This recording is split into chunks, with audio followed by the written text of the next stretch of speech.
So hello guys, welcome to our YouTube channel guys. So guys, जितने भी student है BA programme के semester fourth के, तो जितने भी स्टूडेंट सेमेस्टर फोर्थ के हैं और उनके पास हिस्ट्री मेजर ले रखी है, यानी आप लोगों के पास सब्जेक्ट है जिनके पास भी culture transformation in earlier modern Europe second, तो जिसके पास भी culture transformation in earlier modern Europe second है, तो उनके लिए ये वीडियो बहुत बहुत हेल्पफुल होने वाली है। बिकॉज इस वन वीडियो में मैं आपको ऑल जितने भी यूनिट्स हैं आपके, वो ऑल यूनिट्स इस एक ही वीडियो में कवर हो जाएंगे with important questions and answers. तो जितने भी मतलब ऑल यूनिट्स है, अगर आपने अभी तक वो भी नहीं भी पढ़े हैं तो भी आप ये इम्पोर्टेंट क्वेश्चन विद आंसर्स जो है मैंने आपके लिए बनाई है, अगर आप ये पढ़ लोगी तो आपका पूरा यूनिट कवर हो जाएगा। बिकॉज इसमें मैंने सारे इंपॉर्टेंट क्वेश्चन भी बनाए हैं, जो आपके जो आपका सिलेबस है और आपका यूनिट है उससे जो बन रहे हैं हर यूनिट से, वो सारे इंपॉर्टेंट क्वेश्चन जो आने आ रहे हैं वो मैंने आपको इसमें करवाए हैं। और साथ ही अगर थोड़ा डिफरेंट, वैसे तो आएगा यही, अगर बाई चांस नहीं भी आया, थोड़ा अलग सा आया, तो क्या हो जाएगा, आपका यूनिट तो कवर हो जाएगा सारे इससे। वैसे तो आएगा यही, क्यों? क्योंकि जितने भी आपके यूनिट से बिल्कुल इंपॉर्टेंट जो बन रहे थे वही मैंने कराया है। तो चलिए स्टार्ट करते हैं आज की हमारी वीडियो। तो वीडियो स्टार्ट करने से पहले अगर आप हमारे चैनल पर नए आए हो तो नीचे देकर बेल आइकन को दबा के चैनल को सब्सक्राइब जरूर कर दीजिए, तो सारी नोटिफिकेशन आपके पास जल्द से जल्द पहुंचे। साथ ही आप टेलीग्राम चैनल पे भी हमारे जुड़ सकते हैं, आपको डिस्क्रिप्शन में लिंक मिल जाएगा। और एक बात और, ये जो नोट्स है इसको आप परचेज कर भी सकते हो। वैसे तो मैं आपको पढ़ा रही हूँ, और पढ़ने के बाद अगर आप घर पे पढ़ना चाहते हो इसको आराम से, आप इस वीडियो के बाद तो आप इसको परचेज भी कर लीजिए।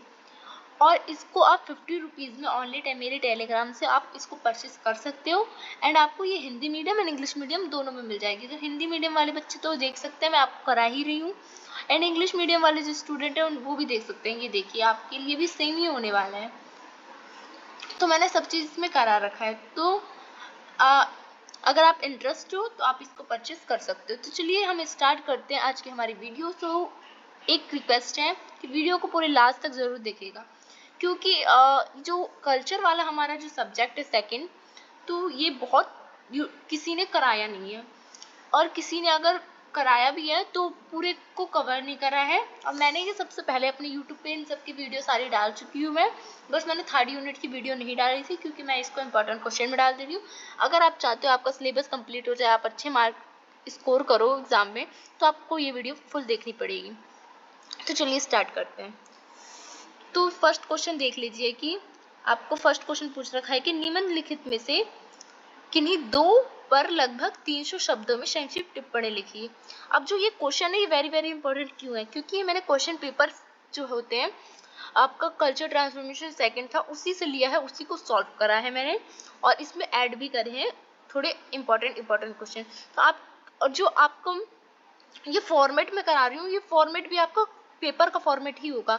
आपके पेपर जो है इसी फॉर्मेट से आएगा जैसे मैं करा रही हूँ। जैसे कि मैं आपको फर्स्ट क्वेश्चन आप देख सकते हो, आपको 2 पे लगभग 300 शब्दों में लिखना है, तो आपके क्वेश्चन पेपर में भी यही आएगा कि 300 शब्दों में आपको फर्स्ट में लिखना है। आपके सबसे फर्स्ट क्वेश्चन जो होगा आपका, उसमें आपको 5-6 टॉपिक दे रखे होंगे, उसमें से आपको किसी 2 टॉपिक पे लिखना होगा। शॉर्ट आपको जैसे ऐसे लिखते हैं वैसे लिखना होगा आपको। तो वैसे ही फर्स्ट क्वेश्चन है, जैसे फॉर्मेट में मैं करा रही हूँ वैसे ही आपके एग्जाम में आएगा, और आपके एग्जाम में मैप भी आएगा, और एक मैप का क्वेश्चन भी आएगा जैसे पिछले बार आया था। इसलिए मैं जिस वे में करा रही हूँ उसी वे में आएगा। तो शॉर्ट नोट के लिए 2 पे कर लीजिएगा, मैं करवाऊंगी आपको जितने भी शॉर्ट नोट करवा रही हूँ आपको 2-4, उसमें से आपके आए जो आपको अच्छा लगे वो आप याद करके जा सकते हो। तो फर्स्ट है आइजैक न्यूटन। तो आइजैक आपको किसी 2 पर लगभग टिप्पणी करनी है, ठीक है, संक्षिप्त टिप्पणी। तो छोटी छोटी करनी है, ये शॉर्ट नोट वो वाला नहीं है जो आप एग्जाम में लास्ट में आपके शॉर्ट नोट मिलता है और उसको आप करते हो ज्यादा पेज में। ये आपको 300 शब्दों में लिखा है, तो आपको मैक्सिमम 300 शब्दों में ही लिखना है, मतलब आगे पीछे हो 350 हो जाए कोई बात नहीं, पर क्या है आपको लिमिटेड इतने ही रखनी है। तो आइजैक न्यूटन पे आ सकता है, तो आपको आइजैक न्यूटन के बारे में बताना होगा। उसमें बेसिकली आइजैक न्यूटन के बारे में पढ़ की जाएगी कि आइजैक न्यूटन जो है उसका जो काल था वो 1643 से 1727 तक था, ठीक है। तो विज्ञान और गणित के इतिहास में एक महान व्यक्ति के रूप में आइजैक न्यूटन को माना जाता है, वो तो आप भी जानते हो। न्यूटन को इतिहास और विज्ञान और गणित में न्यूटन का फॉर्मूला आपने पढ़ा होगा, बहुत सारे हैं, गति के नियम सब इसी ने दिए हैं। तो बहुत बड़ा रोल है इसका। और उनका जन्म जो है वो 4 जनवरी 1643 को इंग्लैंड में हुआ था। तो अगर आपका नोट्स आए तो आपको यही उनके बारे में डिटेल वगैरह ही लिखनी है। न्यूटन ने अपने जीवन काल में विज्ञान क्षेत्र में बहुत महत्वपूर्ण योगदान दिया था। बहुत आविष्कार किए थे, बहुत ज़्यादा चीज़ें बनाई थी। न्यूटन ने बहुत सारी सिद्धांत दिए थे जो आज भी हम पढ़ते हैं। अगर साइंस में आपने 10th तक पढ़ी भी होगी तो आधुनिक विज्ञान जो आज हम देख रहे हैं उसकी नींव जो है वो हम कह सकते हैं कि न्यूटन ने ही डाली थी। न्यूटन की सबसे महत्वपूर्ण जो प्रसिद्ध जो उसकी कृति है, मतलब जो उसकी सबसे महत्वपूर्ण जो बुक है वो है प्रिंसिपिया मैथमेटिका, जो कि 1627 में प्रकाशित हुई थी। अगर आपने मेरी फर्स्ट वीडियो देखी हो साइंटिफिक रेवोल्यूशन वाली, तो मैंने उसमें ये बुक के बारे में भी बता रखा है। इस पुस्तक में ही उन्होंने गति और गुरुत्वाकर्षण के नियम को प्रस्तुत किया था। हम पढ़ते हैं साइंस, जब हम 10th में भी थे हमने ये पढ़ा होगा गति का नियम है। तो गति के जो नियम है और गुरुत्वाकर्षण का जो नियम है, तो ये सारे मतलब कहाँ दिए हैं? प्रिंसिपिया मैथमेटिका में ही जो न्यूटन है उन्होंने दिया था। उनके गति के जो 3 नियम हैं जिन्हें न्यूटन के गति नियम के रूप से भी जाना जाता है, ये भौतिक के मूल सिद्धांत हैं। तो ये भौतिक विज्ञान का एक मूल सिद्धांत है, इसलिए इनका बहुत बड़ा महत्वपूर्ण योगदान है। तो आपको न्यूटन के बारे में ही बेसिकली इसमें लिखना है। प्रथम गति का नियम जो था उनका वो था जड़त्व का सिद्धांत। यह नियम कहता था कि कोई वस्तु अपनी वर्तमान स्थिति यानी स्थिर समान वेग से गतिमान होता है और तब वह क्या होता है? बनी रहता है जब तक उसके ऊपर कोई भारी बल का कार्य नहीं लगाया जाता। मतलब उसका फर्स्ट नियम है कि वो जो कोई भी हमारा ऑब्जेक्ट होता है वो क्या होता है? स्थिर होता है, मतलब एक जगह पे ही होता है। जब तक उसको कोई बल मतलब उसको कोई फोर्स ना करे तो वो हिलता नहीं है। गति के जो द्वितीय नियम है, वो जो गति का जो दूसरा नियम दिया है, वो नियम यह बताता है कि किसी भी वस्तु का जो त्वरण होता है उस पर लगभग लगाए गए अनुपात और द्रव्यमान की जो व्युक्त क्रमानुपाती होता है, इससे गणितीय रूप से ये फॉर्मूला अगर अपनाया जाए तो हम कह सकते हैं कि व्यक्त किया, इस रूप में व्यक्त किया। तो आपने अगर गति के 3 नियम पढ़े होंगे 10th में भी, तो आपको उतना नहीं बताना है, आपको ये बता देना है कि गति के 3 नियम न्यूटन द्वारा दिए गए हैं। उनके द्वारा गुरुत्वाकर्षण का बल के बारे में बताया गया है। उनके बारे में जो जो आविष्कार है उनके बारे में आप पढ़ के जा सकते हो। न्यूटन का सर्वाधिक गुरुत्वाकर्षण का नियम अत्यंत महत्वपूर्ण था। यह नियम ये बताता था कि दो वस्तुओं के बीच आकर्षण बल के द्रव्यमान और गुणवान की अनुपात मतलब जो होती है वो कितनी होती है, उसके बीच की दूरी। तो इसे सिद्धांत ने खगोल शास्त्र में क्रांति ला दी थी, जिससे क्या होता है? ग्रहों की जो गति होती है और खगोलीय घटना को समझने में बहुत ज्यादा सहायता मिली। और यही साइंटिफिक रेवोल्यूशन का कारण भी बना, क्योंकि साइंटिफिक रेवोल्यूशन यानी जो वैज्ञानिक क्रांति जो चल रही थी वो जो है वो खगोल शास्त्र से ही स्टार्ट हुई थी। मतलब जब इन्वेंशन स्टार्ट हो रहे थे तो गैलीलियो, न्यूटन, इन सब ने योगदान दिया था अपना, और इनसे सबसे क्या हुआ थी? वैज्ञानिक क्रांति, सूर्य प्रक्रिया क्यों करते हैं, ये सब मतलब उनके सिद्धांत से पता लगा और साइंस की क्या आ गई? क्रांति आ गई। न्यूटन के प्रकाश और रंग के क्षेत्र में भी बहुत महत्वपूर्ण योगदान दिया है। उनके प्रयोगों ने सिद्ध किया है कि सफेद प्रकाश वास्तव में विभिन्न रंगों का मिश्रण होता है और इसे प्रिज्म के माध्यम से विभाजित किया जा सकता है। उन्होंने प्रकाश में विवर्तन, परावर्तन, आपतन गुण इन सब का अध्ययन किया था। मतलब न्यूटन ने ये रंगों के क्षेत्र में भी बहुत बड़ा योगदान दिया है। हम जो रोशनी देखते हैं हम सोचते हैं कि रोशनी क्या है? वाइट है। अभी भी आप देख रहे हो कि सूरज की रोशनी या हमारे आसपास की रोशनी जो आती है किरणें, हम सोचते हैं वाइट है। बट हमने कभी ध्यान दिया होगा, या हम किसी कैसेट पे या किसी शीशे पे या हम पानी में मारते हैं वो रोशनी, और जब रिफ्लेक्ट होती है तो आपने देखा होगा रेनबो डे से थोड़ा थोड़ा रंग दिखता है। वही होता है, वही नियम भी इसने दिया है कि जैसे कि आसमान भी होता है, आसमान भी में जो रेनबो बनता है वो कैसे बनता है? जब ज्यादा फैल जाते हैं, क्योंकि रंग हमें दिखते नहीं है, पर जब फैल जाते हैं तो रेनबो कलर का बहुत सारे कलर होते हैं। मतलब ये बताया कि प्रकाश भी बहुत ज्यादा कलरफुल होता है। ऑप्टिकस नामक पुस्तक में प्रकाशित किया है उसने ये कि इस पुस्तक में प्रकाश विज्ञान के अध्ययन में कई दिशाएं के बारे में इसने बताया है। मतलब जो ऑप्टिकस है इसमें उन्होंने प्रकाश का जो मैंने अभी आपको बताया वो इसमें बताया है न्यूटन ने। इसके अतिरिक्त न्यूटन ने जो गणित के क्षेत्र में भी बहुत महत्वपूर्ण योगदान दिया था। उन्होंने क्या कहा था, स्वतंत्र रूप से जो गॉडफ्रेड विलेम जो लाइबनिज है उसके साथ क्या कहा था, कैलकुलस की नींव रखी थी। जो कैलकुलस आज हम देखते हैं उसकी नींव भी किसने रखी थी, न्यूटन ने ही रखी थी, जो आधुनिक गणित का एक महत्वपूर्ण हिस्सा बन गया। क्योंकि देखिए गणित के लिए हम कैलकुलेटर का उपयोग तो करते ही हैं, तो उसकी नींव भी न्यूटन ने रखी थी। तो आपको ये सब याद रख के जाना है कि न्यूटन ने क्या क्या आविष्कार किए थे। मतलब ज्यादा डिटेल नहीं, आप ये तो कर सकते हो कि प्रकाश के बारे में बताया था, गति के नियम बताए थे, और कैलकुलेटर का आविष्कार करा था, ये सब करा था। तो आप अपने पॉइंट ऑफ व्यू में ये रख दोगे। तो विभिन्न वैज्ञानिक इंजीनियर समस्याओं को हल करने में इनने महत्वपूर्ण योगदान दिया था। न्यूटन ने क्या कह रहा था, न्यूटन ने अल्केमी और धर्म के अध्ययन में रुचि ली। हालांकि उसके कार्य उनके वैज्ञानिक कार्यों की तरह प्रसिद्ध नहीं थे। वे ट्रिनिटी कॉलेज के कैम्ब्रिज प्रोफेसर थे। वो थे ट्रिनिटी कॉलेज के प्रोफेसर थे। वो 1730 में रॉयल सोसाइटी के अध्यक्ष बन गए थे। साइंटिफिक रेवोल्यूशन के टाइम पे दो चीज बड़ी फेमस थी जहां साइंस का बहुत ज्यादा बोलबाला था और क्रांति लाने में उन्हें मदद की थी। दो कह सकते हो पढ़ने की यूनिवर्सिटी थी। एक का नाम था रॉयल सोसाइटी, जो कि आप देख सकते हो ये रॉयल सोसाइटी, और दूसरी थी रॉयल रॉयल सोसाइटी थी, और रॉयल एक और मुझे नाम याद नहीं आ रहा। तो इन दोनों का ही बहुत बड़ा योगदान दिया था। तो आप रॉयल सोसाइटी जरूर याद रखिएगा। न्यूटन का जो जीवन और कार्य है वो विज्ञान और मानवता के लिए एक अनमूल्य धरोहर था। क्योंकि इसने हमारे आज हम जितनी भी चीजें मतलब विज्ञान से रिलेटेड हम देख रहे हैं, पढ़ रहे हैं, हम ज्यादा न्यूटन की वजह से ही हमारा फॉर्मूला वगैरह सब या जितने भी सॉल्व हो पाए वो न्यूटन की ही देन है। इनके सिद्धांत ने न केवल उनके समय में बल्कि आज भी वैज्ञानिक अनुसंधान के लिए आधारभूत सिद्धांत प्रदान किया है। आज भी हम जब पढ़ते हैं या कोई आविष्कार करते हैं तो न्यूटन का फॉर्मूला का उपयोग होता ही है। उनके योगदान उनके विज्ञान का एक नई दिशा और आधुनिक दृष्टिकोण के विकास में महत्वपूर्ण भूमिका निभाई है उन्होंने। न्यूटन का वैज्ञानिक गणित में और खगोल शास्त्र में अद्वितीय मतलब बहुत ही ज्यादा योगदान है, और उनके सिद्धांत आज भी हम शिक्षा में पढ़ते हैं और महत्वपूर्ण हिस्सा है, हमें पढ़ाया ही जाता है। उनका उनने ये सिद्ध कर दिया कि प्राकृतिक नियमों को समझने के लिए हमें तर्क और गणित का उपयोग कितना महत्वपूर्ण है। अब इसका मतलब क्या हुआ, तर्क और गणित का बहुत उपयोग है, उसने ये समझा दिया। मतलब उस समय बहुत ज्यादा जब वैज्ञानिक क्रांति आई थी उससे पहले आपने पढ़ा होगा कल्चर ट्रांसफॉर्मेशन फर्स्ट में कि उस समय हमारा ज्ञान वो चल रहा था, पुनर्जागरण चल रहा था, धर्म सुधार आंदोलन चल रहे थे। तो धर्म से उठ के लोग जब तर्क करने पे आए, तर्क का मतलब क्या होता है, हर बातों पे सवाल करना। कि अगर कोई कह रहा है कि ये करने से आपका ये हो जाएगा तो क्यों होगा, आप मतलब हर चीज पे तर्क करना, सवाल करना। और गणित का उपयोग ये हमारी जिंदगी का एक महत्वपूर्ण हिस्सा होता है। तो ये न्यूटन ने बताया। तो आपका एक नोट हो गया।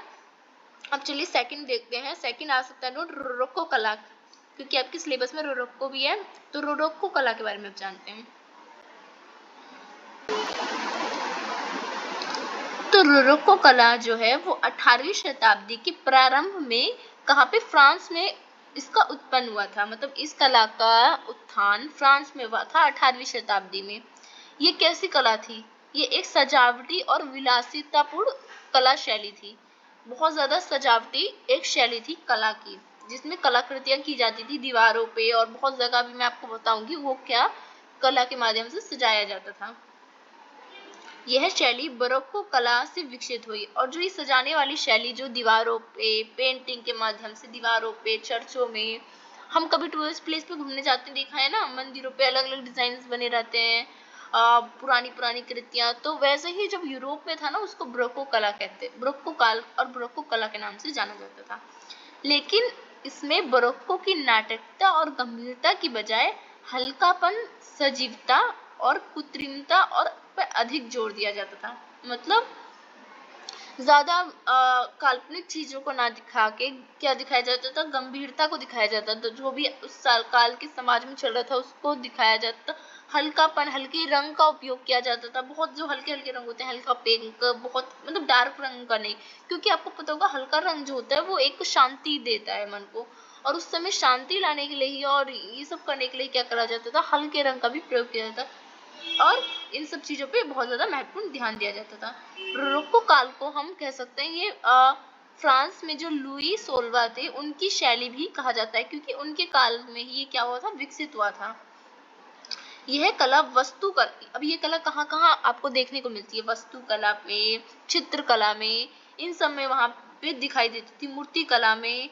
और जो महल होते थे, मतलब जो चर्च होते थे उस समय, जब उस समय भी आप देख सकते हो फ्रांस में अभी भी रानी होती, तो उनके जो महल वगैरह होते थे, उनके जो उसमें क्या होता था, बंगलों वगैरह में जो आंतरिक सज्जा होती थी, जैसे झूमर, पेंटिंग, आपने अंदर सजावट देखी होगी, इंटीरियर डिजाइनर का जो होता है, फर्नीचर में अच्छे अच्छे जो डिजाइन होते थे, मतलब एक सजावटी कला था। रोलोको कला क्या थी, एक सजावटी कला मान सकते हो आप।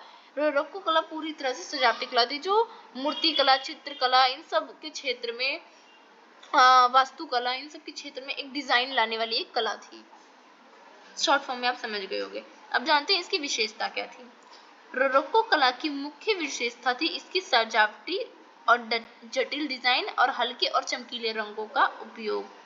जैसे कि मैंने अभी आपको बताया, इसकी विशेषता यही थी। आपका बरोक्को काल कोई आए पूछे तो आप कह सकते हो बरोक्को काल एक कला थी जिसको सजावटी कला, डिजाइन, हल्के रंग का उपयोग करना, प्राकृतिक को दिखाना, अपनी पेंटिंग, अपनी चित्रकला, अपनी मूर्ति कला के माध्यम से क्या होता था, उस समय की ये विशेषता थी।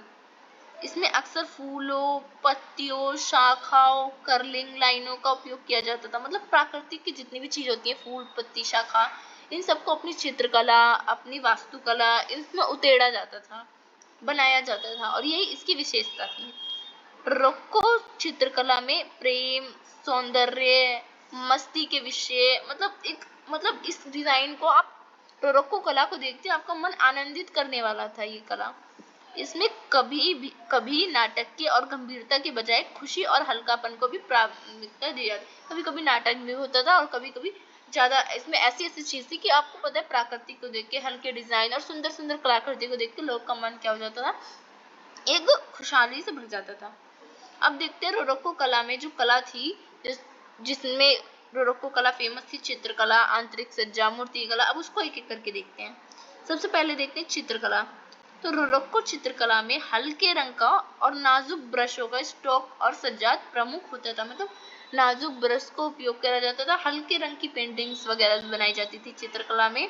इस शैली के प्रसिद्ध जो चित्रकार थे, आप एक चित्र, आप जो आप मैंने आपको इतना तो पढ़ा दिया, ये तो आपको समझ आ गया होगा, पर दो चार उस समय की जो चित्रकला थे, रोरोक्को काल के जो बहुत सारे उभरे वाले व्यक्ति थे उस समय के फेमस, उनके नाम भी याद करना है। तो एटोमी वोटो थे, फ्रेंकोइस बोश थे, और जीनो ओम्ब्रे। तो ये सब क्या थे, ये सब उस काल के एक प्रसिद्ध चित्रकार थे।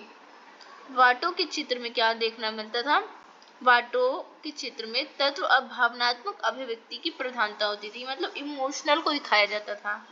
जबकि बोशे और जो फ्रेगोनार्ड थे, इनके चित्रों में क्या दिखाया जाता था, रोमांस, मिथक के, मतलब माइथोलॉजी से रिलेटेड कुछ मिथ थे, कथाएं, मतलब सुखद दृश्य का चित्रण, ये सब मिलता था। तो आप समझ गए होंगे, जो वाटो था उसके चित्र में इमोशनल दिखाए जाते थे, और इन दोनों के चित्रों में, मतलब प्रेगोंडा और जो बोशे थे, इनके चित्रों में रोमांटिक, मिथिक, कथाएं, सुखद दृश्य, ये सब दिखाया जाता था। इन चित्रकारों के कार्यों में प्राकृतिक दृश्य को दिखाया जाता था, सुंदर व्यक्ति की चित्र, मतलब सुंदर सुंदर बनाई जाती थी, व्यक्तियों की पेंटिंग। आपने देखा होगा मोनालिसा की पेंटिंग, आपने उस समय, वैसे तो रोरोक्को काल की नहीं है, बट आपने उसी साइंटिफिक रेवोल्यूशन के टाइम की है, मतलब रोरोक्को काल जो है उसमें आपने देखा होगा मोनालिसा, सुंदर सुंदर पेंटिंग बनाई जाती थी। अगर आप कभी सर्च मार के गूगल पे देखो तो उस समय बहुत सारी सुंदर सुंदर पेंटिंग बनाई जाती थी, जो विलासतापूर्ण वस्त्र संयोजन से देखा जाता था। अब देखते हैं आंतरिक सज्जा में रोरोक्को काल का क्या योगदान। तो आंतरिक सज्जा यानी महल, जो भी उनके वहाँ के चर्च, मतलब जितने भी घर जो होते थे, उसमें जो आंतरिक सज्जा होती थी रोरोक्को कला शैली में, उसके बारे में। तो रोरोक्को कला शैली आंतरिक सज्जा में भी विशेष रूप से प्रचलित थी उस समय, रोरोक्को काल में। इसी शैली में सजावट के लिए हल्के रंगों का उपयोग किया जाता था, दर्पणों का उपयोग किया जाता था। आपने देखे होंगे पुराने चर्च या बंगलो देखे होंगे वहाँ यूरोप के, तो आपको मिलेगा हल्के हल्के रंग के होते हैं वहाँ के, और बहुत सारे शीशे लगे होते हैं। गिलेटिन का उपयोग किया जाता है। दीवारों और छतों पे फर्नीचर का जटिल नक्काशी चित्रकला आपको देखने को मिलेगा। अगर आपने चर्च देखा होगा पुराने, आप गूगल पे एक बार सर्च मार के देखिएगा, आपको बहुत अच्छे से समझ आ जाएगा। फ्रांस में व्यवसाय महल आप देख सकते हैं सर्च मार के। जर्मनी का पोर्ट सैमडन देख सकते हो आप, सोसा महल देख सकते हो। ये सब आंतरिक सज्जा के लिए बहुत ज्यादा उत्कृष्ट उदाहरण है आपके लिए। आप इसको सर्च मार के गूगल पे देखिएगा, आपको पता लग जाएगा क्या क्या सजावट होती थी, सुंदरता होती थी। बेसिकली आपका रोको कला सजावट पे ही है, ये महलों की सजीवता और भव्यता को दिखाता था। अब देखते हैं रोको कला की वास्तुकला में कैसे क्या योगदान था। तो रोको कला का वास्तुकला में हल्के सुंदर डिजाइन का उपयोग होता था। आप ये समझ सकते हो पूरा रोको कला में रंग का उपयोग हल्का ही होता था। इसमें बरोक्को की भव्यता की बजाय क्या होता था, अधिक सूक्ष्म और सजावटी तत्वों पर प्राथमिकता दी जाती थी। अब बहुत छोटे छोटे डिजाइन की जाते थे पेंटिंग्स में, मूर्ति में, वास्तुकला, इन सब चीजों में। तो वास्तुकला क्या होता है, मूर्ति या कह सकते हो आप कोई घर बनाना, बिल्डिंग्स बनाना, तो वास्तुकला में मूर्ति बनाना, तो ये सब आ जाता है। तो वास्तुकला के उदाहरण में आप चर्च भी ले सकते हो, महल ले सकते हो, निजी निवास ले सकते हो, किसी का घर जिसमें जटिल नक्काशी होती थी, मतलब बहुत सुंदर डिजाइन की जाती थी, सजावटी अंदर मॉडलिंग, रंगीन पेंटिंग्स का उपयोग किया जाता था।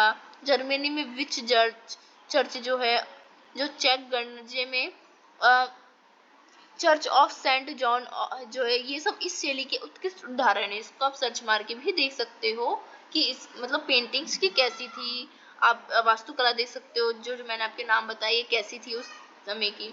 अब देखते हैं फर्नीचर और सजावटी कला में कैसे इसका योगदान था। रोको कला शैली फर्नीचर पे भी बहुत ज्यादा इसका योगदान था, मतलब फर्नीचर पे भी बहुत ज्यादा नक्काशी की जाती थी रोको शैली में। तो इस शैली में फर्नीचर में असीमता, हल्कापन, जटिलता, नक्काशी का उपयोग किया। आपको भी फर्नीचर बन रहा है, कुर्सी, टेबल, मेज, अलमारी, ये सब इसमें शामिल होते थे। इसमें फूल पत्ती, घुमावदार रेखाएं, इन सब का उपयोग किया जाता था। इसी को क्या कहते हैं, आंद्रे चार्ल्स और जो बॉल थॉमस है, चिम्पेडर इसमें शामिल है। तो यही सब रोको शैली कहलाती है। प्रभाव और विरासत, प्रभाव और विरासत में रोको कला देखते हैं। तो रोको कला ने यूरोप के विभिन्न हिस्सों में अपनी छाप छोड़ी, क्योंकि हर जगह डिजाइन डिजाइन डिजाइन देखने को मिलता था। हालांकि इस शैली की आलोचना भी बहुत ज्यादा हुई थी, अत्यधिक सजावटी और कृत्रिम बनाया गया था, लेकिन सौंदर्य और सजावट पर जोर देने के प्रभाव आज भी कला डिजाइन में देखा जाता है। आज भी देखते होंगे, आपको कोई सामान लेना हो या आपको कोई बनाना, सजावटी पे बहुत ज्यादा डिजाइन ध्यान तो दिया ही जाता है। 18वीं शताब्दी के उपरांत में नियो क्लासिकल आंदोलन का उदय के साथ साथ क्या हुआ, रोको शैली का जो प्रभाव है वो कम होता गया। जब नियो क्लासिकल युग आने स्टार्ट हुआ वैज्ञानिक क्रांति के बाद, तो क्या हुआ, ये जो शैली थी उसका उपयोग बहुत ज्यादा कम होने लगा, लेकिन सजावटी भव्यता और हल्केपन की जो प्रतिष्ठा थी वो अभी तक जीवित है। मतलब जब नियो क्लासिकल युग आया यूरोप में, तो ये जो शैली है वो कम होने लगी, मतलब ज्यादा लोग सजावटी नहीं रखने लगे, पर इसमें जो रंग का उपयोग था और जो इसमें कुछ सजावटी भव्यता थी वो आज भी शामिल है। तो हम कह सकते हैं रोको कला ने अपने समय में न केवल कला, वास्तुकला, चित्रकला, इन सब की निविता में क्या लाया, भविष्य में सजावटी शैलियों को भी शामिल किया। तो आप ये भी समझ गए होंगे। तो अब हम देखते हैं तीसरा टॉपिक हमारा है आहार दंगे। ये भी मेन इम्पोर्टेंट है। आप सबका कमेंट आ रहा था कि मैम थर्ड यूनिट करवाइए, तो थर्ड यूनिट जो मैंने नहीं करवाया उसमें कई टॉपिक है, तो ये तो आप जरूर देखिए, क्योंकि मैंने ये यूनिट नहीं करवा रखा है, इसलिए आप इसमें देख लीजिए, आपको समझ आ जाएगा।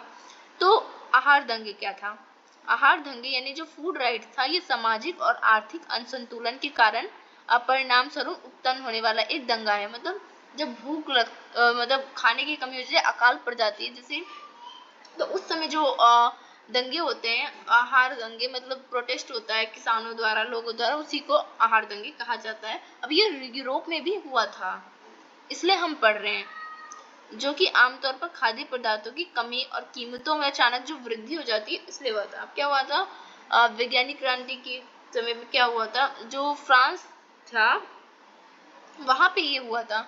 इस दंगे के इतिहास में विभिन्न समयों पर विभिन्न स्थान पर जटिलता हुई, इन समाज पर गहरा प्रभाव पड़ा इससे।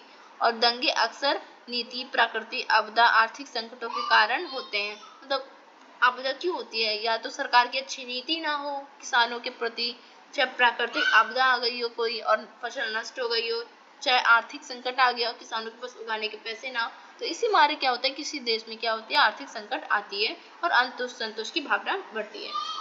तो इसका उदाहरण देखते हैं।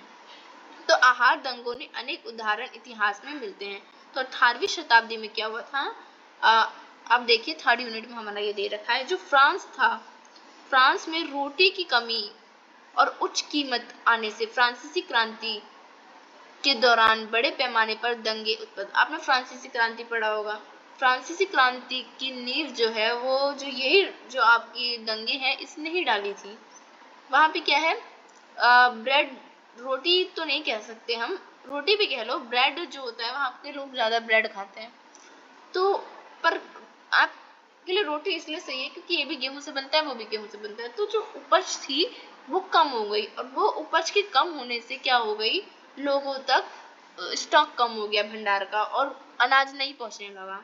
तो मार्केट में क्या हुआ, बहुत ज्यादा महंगा बिकने लगा ब्रेड, और क्योंकि किसानों के पास है भी नहीं, वो बेचेंगे भी कहाँ से।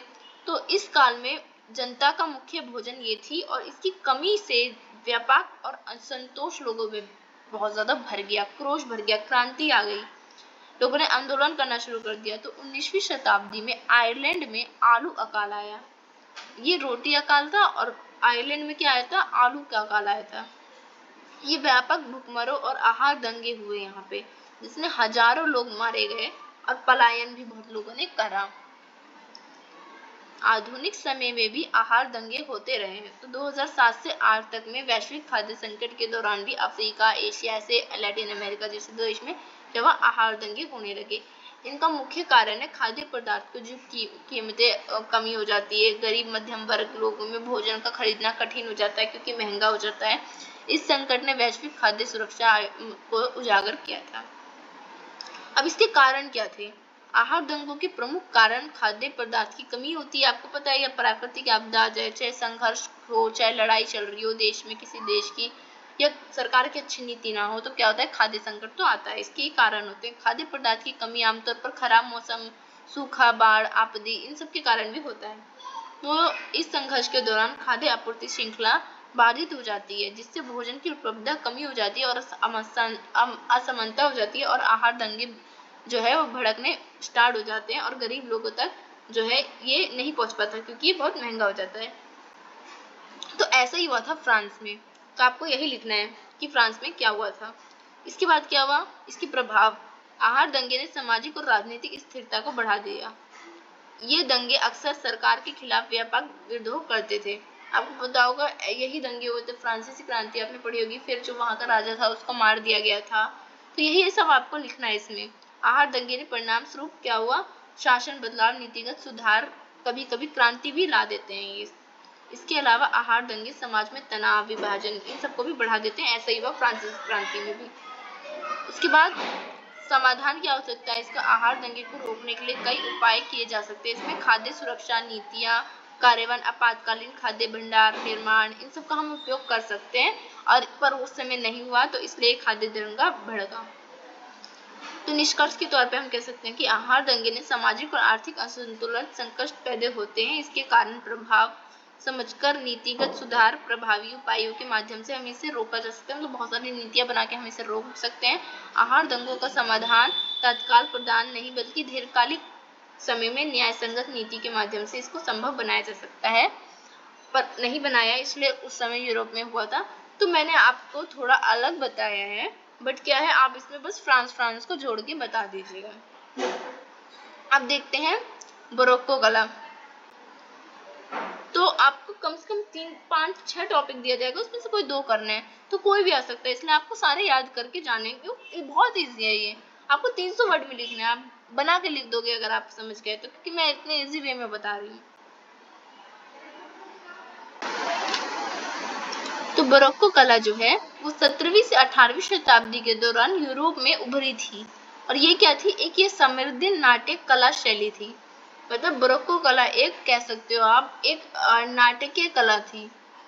यह कला शैली जो है वो पुनर्जागरण और जो मैग्निज्म के बाद अवधि में विकसित हुई थी। मतलब पुनर्जागरण के बाद क्या हुई थी, ये यूरोप में विकसित हुई थी, जिसने भव्यता, गतिशीलता और भावनात्मक विषय पर जोर दिया था। नाटक के माध्यम से लोग क्या करते थे, अपने दैनिक जीवन को बताते थे, उस काल में क्या चल रहा है उसके बारे में बताते थे। जैसे आज हम पिक्चर में देखते हैं ना, पिक्चर होती है कि हमारे आसपास की घटना के बारे में भी बताते हैं, हर चीज के बारे में तो वैसी थी।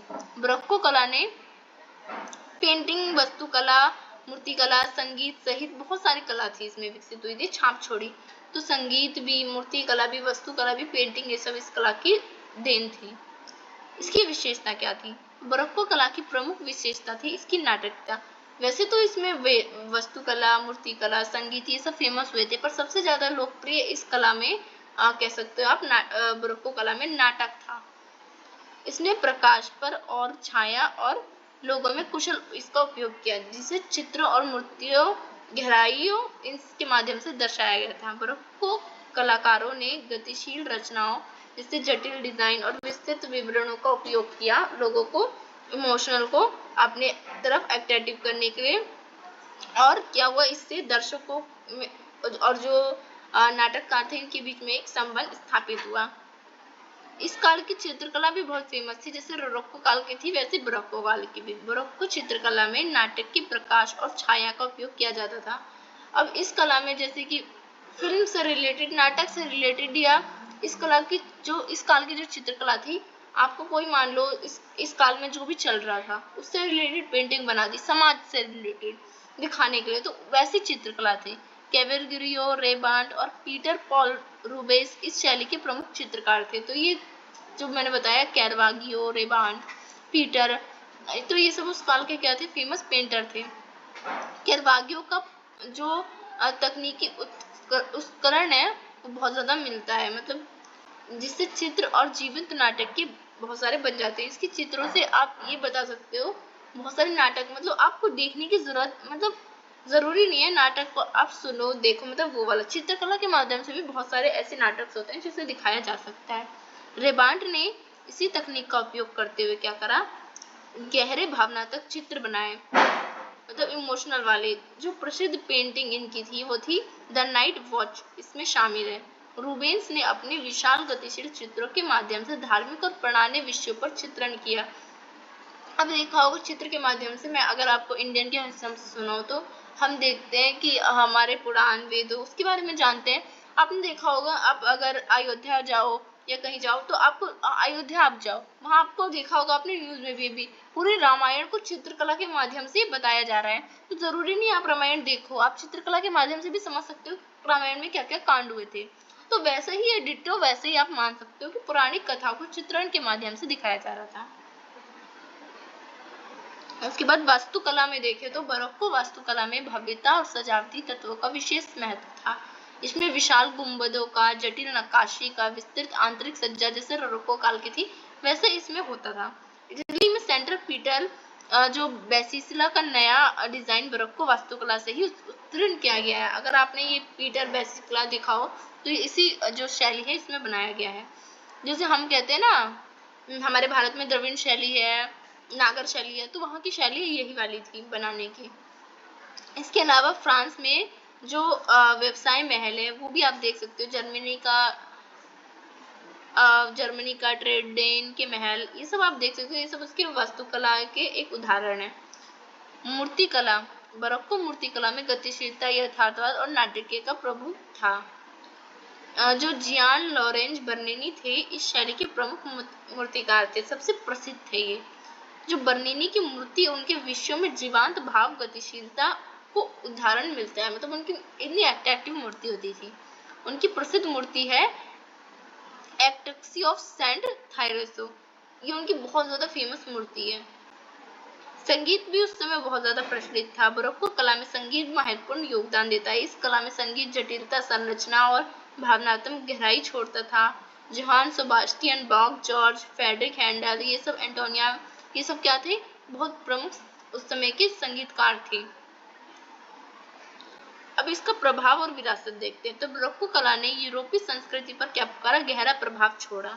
आज भी हम इसको देख सकते हैं, इसी शैली में बनती है, यही विरासत चलती है, यही कल्चर आज भी है। इस शैली का उपयोग नाटक रूप में महत्वपूर्ण स्थापित किया गया था उस समय। बरोक्को कला ने केवल कुलीन तत्कालीन समाज में धार्मिक और राजनीतिक उद्देश्यों की पूर्ति, बल्कि भावनात्मक और यथार्थवादी व्यक्तियों की माध्यम की कला में नई नई ऊंचाइयां हासिल भी की थी। उसके प्रभाव के बाद भी इस शैली ने बरोक्को न्यू क्लासिकल कला में भी देखी गई। जैसे मैंने आपको बरोक्को काल पढ़ाया था तो न्यू क्लासिकल युग में वो खत्म हो गया था, और जो रोरक्को का जो है वो चालू ही रहा था।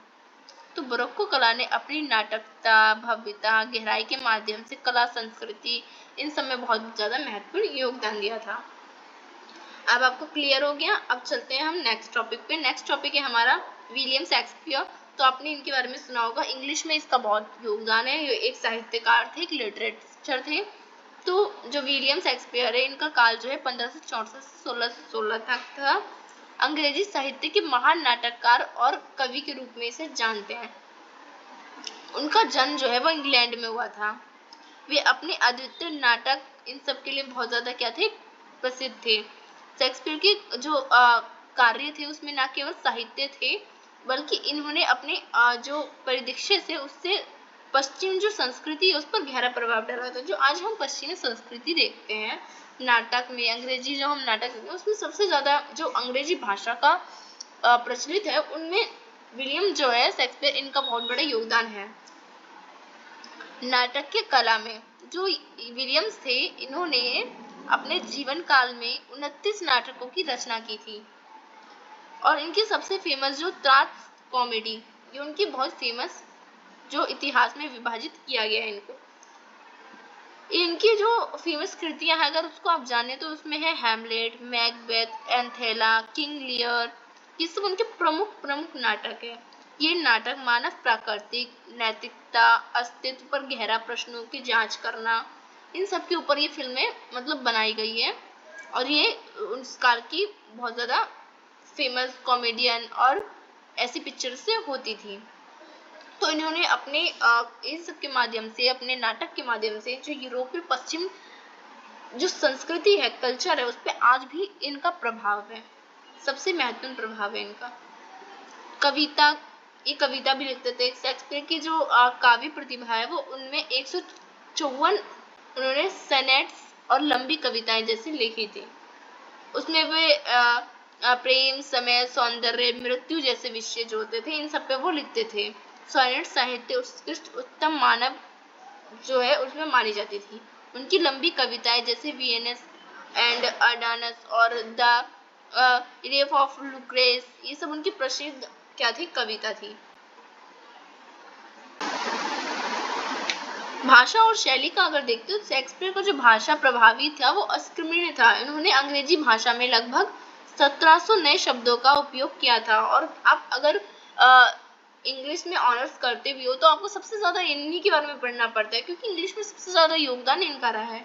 उनकी काव्यात्मक जो है गद्य शैली, अद्वितीय रूप, इनके अलंकार मतलब एकदम सजावटी गहराई छाप छोड़ते हैं। थिएटर और प्रदर्शन में भी इनका बहुत महत्वपूर्ण योगदान रहा है। शेक्सपियर का ग्लोबल थिएटर उनके नाटकों के प्रदर्शन से बहुत महत्वपूर्ण है, जो आज भी लोग देखते हैं।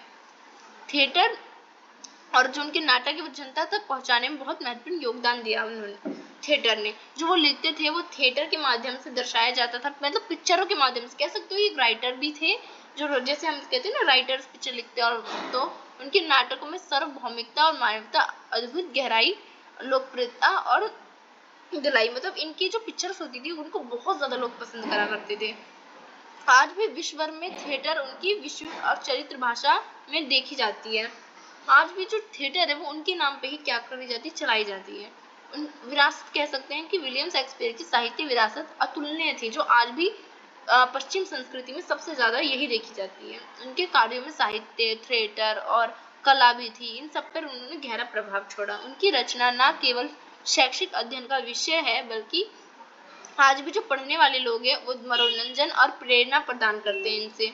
शेक्सपियर का जो योगदान है साहित्य में वो संस्कृति और अद्वितीय है। ये सदियों तक विश्व में महत्वपूर्ण सम्मानित लेखों में से एक बने रहे। आज भी हम देखते हैं कि शेक्सपियर को बहुत उच्च नजरिए से देखा जाता है साहित्य के में। चलिए अब आपका फर्स्ट क्वेश्चन जो था वो मैंने हो गया। आप ध्यान से सुनिए, फर्स्ट क्वेश्चन है जो उसमें आपके 2 ऑप्शन आएंगे, चाहे आप शॉर्ट नोट करिए चाहे आप मैप वाला क्वेश्चन करिए। तो मैंने, अगर आपको शॉर्ट नोट करना होगा तो शॉर्ट नोट में आगे ये सब आ सकते हैं जो मैंने करा दिया।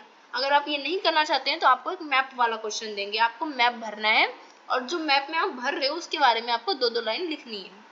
तो सेकंड क्वेश्चन देखिए, सेकंड क्वेश्चन नहीं है, फर्स्ट क्वेश्चन का ही और वाला क्वेश्चन, यानी अथवा आप इसके अलावा क्या कर सकते हैं, ऐसे ही आपका क्वेश्चन आएगा।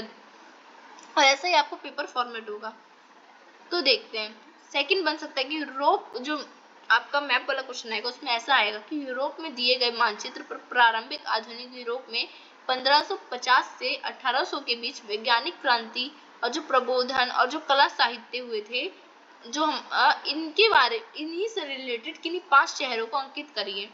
अब देखिए, क्योंकि पूरा सिलेबस इन्हीं पे बना है, वैज्ञानिक क्रांति, प्रबोधन काल, कला साहित्य, तो इनमें से कुछ भी आ सकता है। इनके बारे में आप 5 शहर जो है उसको आपको जो आपके मैप है उसमें आपको बताना है। मैप आएगा आपका, और 2-2 पंक्तियों में अपनी पुस्तिका में लिखना है उनके बारे में। अब जो शहर को आप मैप में डाल रहे हो ना, उस शहर के बारे में आपको 2-2 लाइन लिखनी होगी अपनी आंसर शीट में। तो चलिए देखते हैं कौन कौन से महत्वपूर्ण क्षेत्र हैं जो अगर आए तो आप भर सकते हो इसको।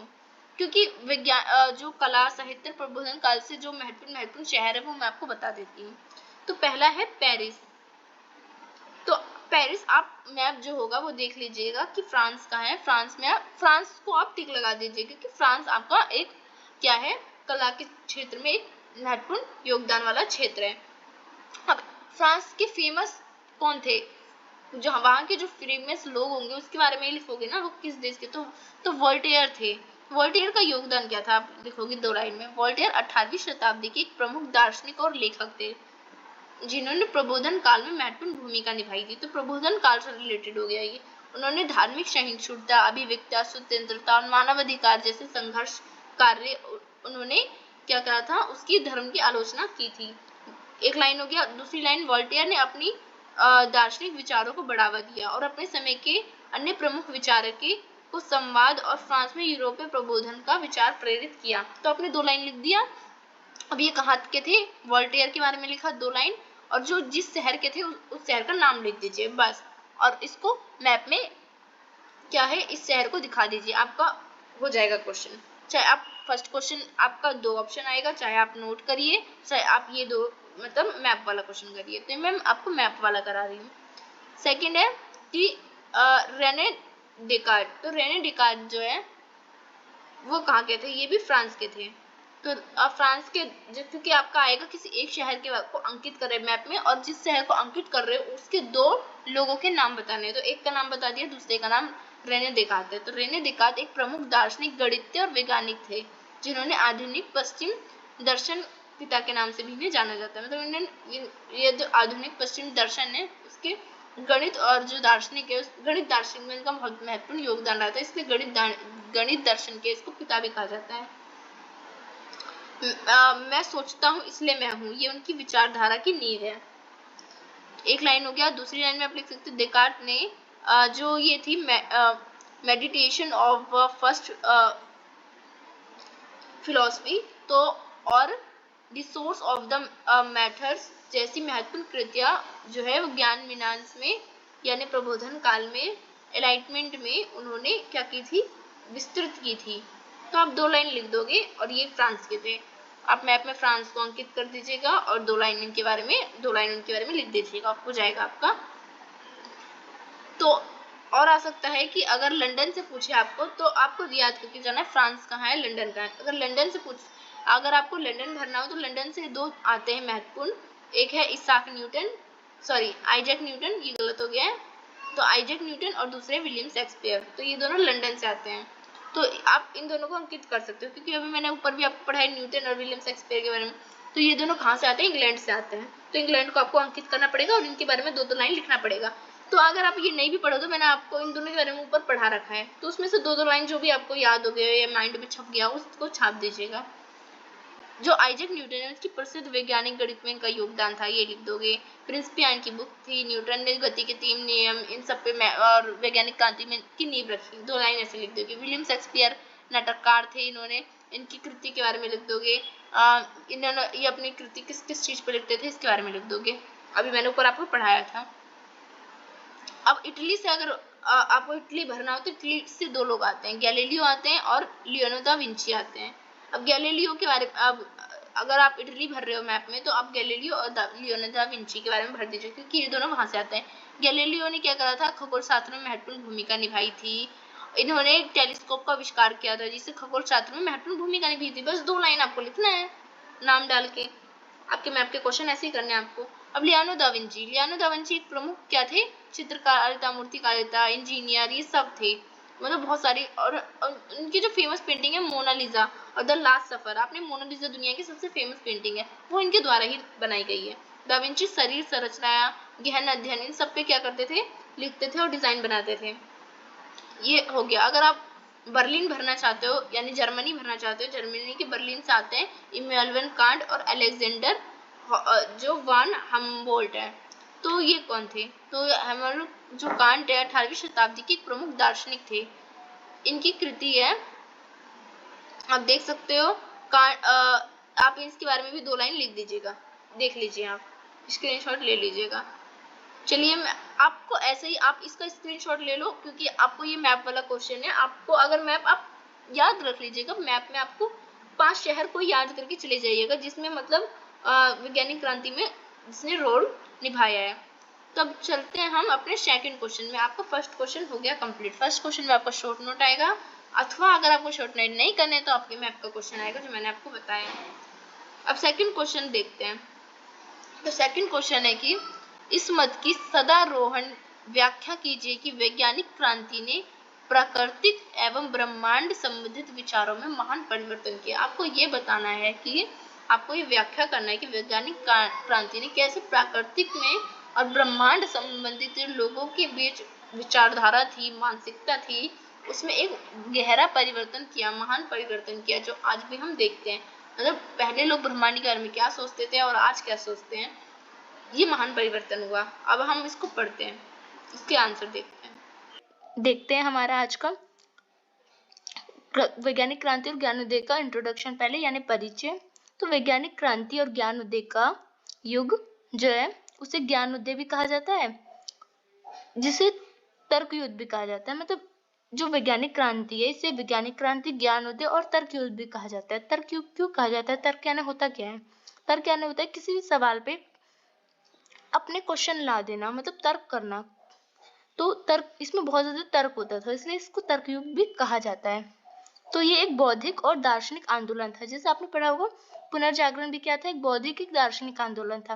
तो वैज्ञानिक क्रांति भी एक बौद्धिक और दार्शनिक आंदोलन था। क्यों? क्योंकि इसमें बुद्धिजीवी द्वारा बहुत सारा क्या हो रहा था, मानवतावाद पे जोर दिया जा रहा था, नए नए आविष्कार हो रहे थे, लोग वैज्ञानिक पे ध्यान देने लगे थे। तो इसी को कहते हैं बौद्धिक और दार्शनिक आंदोलन। क्योंकि दार्शनिक लोगों ने, मतलब फिलोसफर और जितने भी बौद्धिजीवी थे यानी साइंटिस्ट वगैरह थे, उन लोगों ने आविष्कार करना और बुक प्रचार के माध्यम से इसका प्रचार करना स्टार्ट किया था।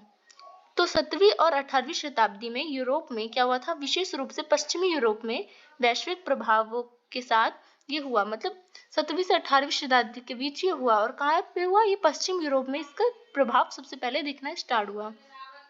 इसका प्रबुद्ध में मानवीय खुशी के मूल्य, तर्क और इंद्रियों के साक्षी के माध्यम से प्राप्त ज्ञान की खोज और प्राकृतिक कानून, स्वतंत्रता, भक्ति और सहिष्णुता के आदर्शों पे केंद्रित था ये।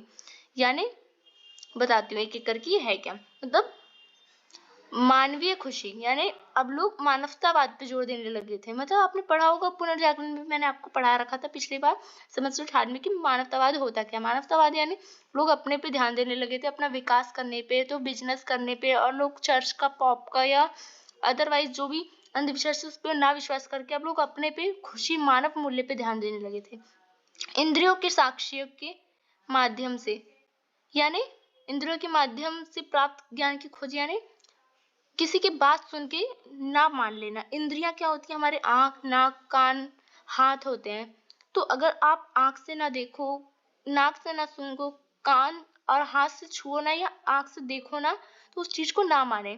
तो इंद्रियों मतलब अगर आप छू रहे हो या सूंघ रहे हो या महसूस कर रहे हो तो उस चीज को ही मानो आप, यानी ऑथेंटिक चीज को ही आपको मानना है, जो आपकी इंद्रियां से आप रिलेट कर पा रहे हो। तो उस चीज की इसमें खोज हुई।